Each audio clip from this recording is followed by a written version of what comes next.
সাইফুল বাড়ি T2 একটি committee করে দেওয়া হয়েছিল। আপনাদের কাছে আমাদের আকুল আবেদন, আর 3টা দিন অপেক্ষা করেন। দুটার লিস্টই আমরা কালকে আপনাদেরকে পাবলিশ করে দেব। গতকাল জানানো হয়েছিল এরকমটাই, কারা আছেন 22 জনের শর্ট লিস্টে সেটি প্রেস রিলিজ আকারে জানানো হবে। তবে বাফুফের ন্যাশনাল টিম ম্যানেজমেন্ট কমিটির মিটিং শেষে প্রকাশ করা হলো না একটি নামও। তাই বাতাসে যেসব নামের গুঞ্জন ঘুরছে, রোজারিও মিকেল, ইগোর স্টিমাচ কিংবা ক্রিস কোলম্যান, তারা আসলে এই শর্ট লিস্টে আছেন কিনা সেটি জানার কিন্তু কোনো সুযোগই হলো না। তবে যে 22 জনের শর্ট লিস্ট ছিল সেটি কমিয়ে 10 জনে নিয়ে আসা হয়েছে। 10 জনের থেকে আগামী 3 দিনের মধ্যে আমরা কাকে কোচ সিলেকশন করব সেটা আমরা কনফার্ম করে ফেলব।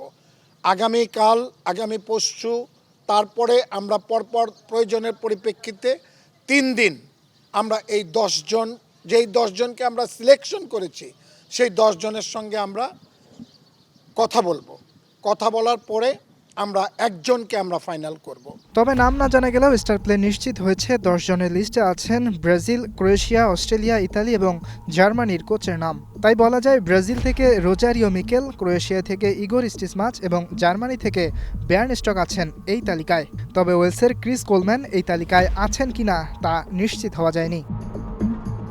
সহকারী কোচ নিয়োগ করা হবে নতুন হেড কোচের পরামর্শে, তাই এতটুকু নিশ্চিত পুরো কোচিং স্টাফ সাজানো হবে নতুন করে।